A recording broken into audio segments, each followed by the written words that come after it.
You're stuck in morning traffic with your kids in the back seat, and the sky over the city has too many helicopters in it.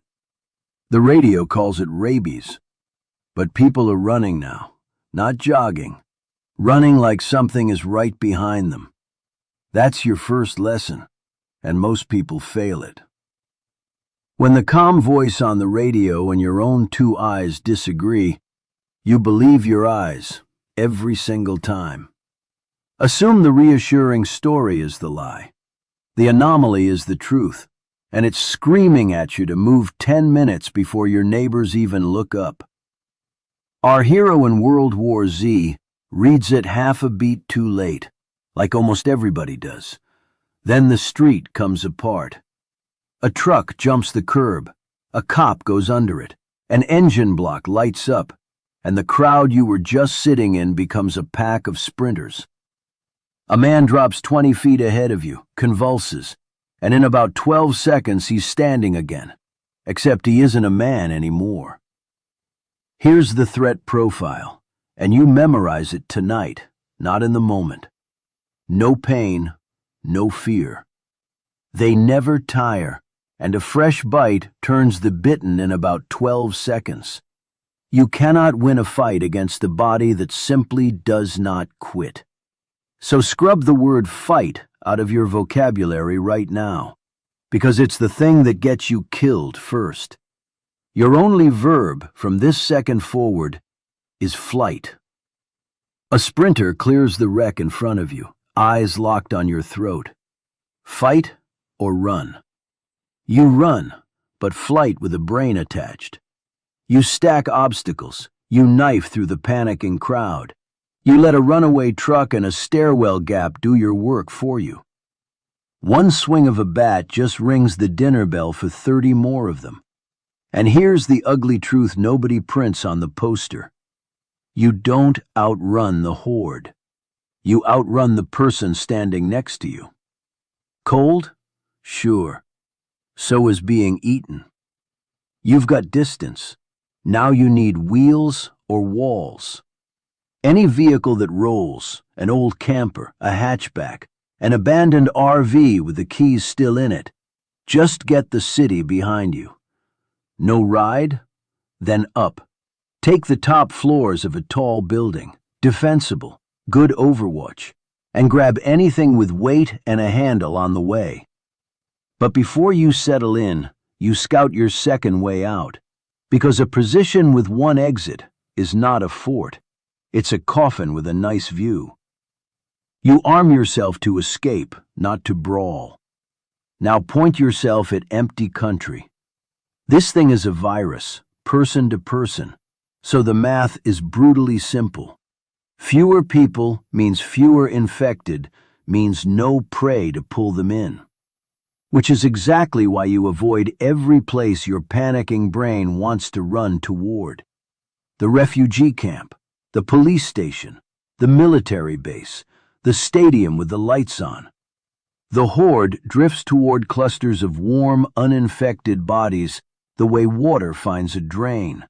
So the so-called safe havens are really just bait with a hand-painted sign on them. Our hero ducks into a Newark high-rise, and a kind family takes him in, feeds him, shelters him for the night. Keep that family in mind. Remember how nice they are. We'll come back to them, and you are not going to like it. Inside those walls, the real masterclass begins. The virus is your clock, not just your enemy. It's rabies on fast forward, fatal in days, which means you can outlast it. Survive about 2 weeks, and the day one infected start dropping where they stand. So now you choose. Stay mobile and keep your options open, but get noticed, or hole up, stay hidden, and risk getting boxed into a corner with nowhere left to run. Read what's in front of you, and pick. Then prep the shelter like your skin depends on it. Thick leather layers, a cabinet door lashed to your forearm, anything a set of teeth can't punch clean through. And this is the master lesson. the one that keeps you breathing when nothing else will. They hunt sound. That's the whole game in 3 words. Your phone goes on silent and it stays there. You talk to the kids in hand signals, and then you weaponize it. Because if noise pulls them in, you throw noise the other direction and let the whole pack chase an empty alley while you slip out the back. Which is exactly why the rooftop escape goes so wrong. It gets loud, the building wakes in a single breath, and they pour out in an ambush. A chopper yanks our hero out at the last possible second, naturally. The kind family that stayed behind learned the noise rule the hard way. And there's no second class for the ones who fail it. At the base in Korea, the lesson sharpens to a razor. The plane lands, engines screaming, and nothing comes. Then one soldier kills one wandering infected, and the swarm arrives like a tide rolling in. The landing didn't summon them. The kill did. A kill is a dinner bell, every bit as loud as a scream. Don't take a life unless you're ready to wake all of them at once. Bicycles, quiet and quick, save people here. A phone left off silent is a man signing his own death certificate. And note the crack in the rules, because the turn isn't always 12 seconds. Some last minutes, some last a good deal longer. That little flicker of resistance is the whole thread the cure ends up hanging on. And if you ever take a fresh bite on a limb, you isolate it fast, you cut it off before it reaches the blood, and sometimes you stop the turn cold. Ugly medicine. But a hand is cheaper than a person. Jerusalem shows you the big picture moves. Somebody there assumed the comforting story was wrong and built walls while everyone else laughed at him.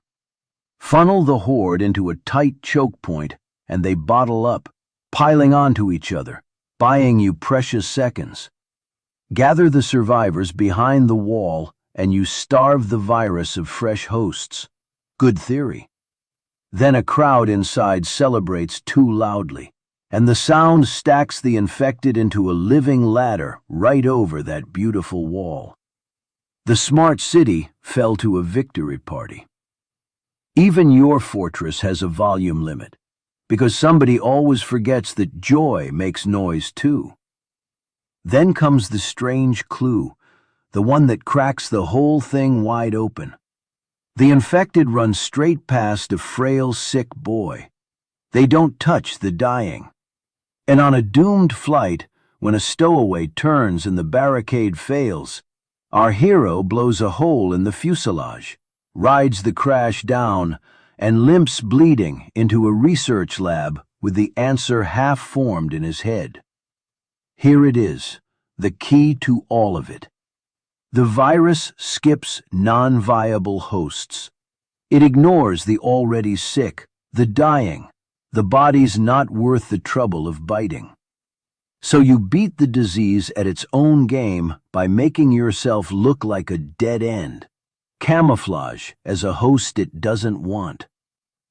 In the film, he injects himself with something deadly but curable, and the whole horde just strolls past him like he's a coat rack. He reads as nothing worth biting. Let's be honest about how our hero actually survived, because it certainly was not skill. Every chopper found him, every wreck spared him, every door opened a second before the teeth arrived, while the decent people around him got quietly written out one by one. The universe collected them all so he could keep walking forward. He's not a hero. He's a curse with good cardio. He stumbled through the apocalypse wearing a charm made of other people's bad luck, and you do not have that charm. So here's your real plan, the one for the rest of us. You don't outmuscle an outbreak. You patiently and quietly outlast it. Stay quiet, stay rural, keep a backup door, and make yourself look like nothing worth biting. The ones who live aren't the strongest. They're the ones the thing simply walks past. Be too boring to kill. If this earned its keep tonight, do me the favor.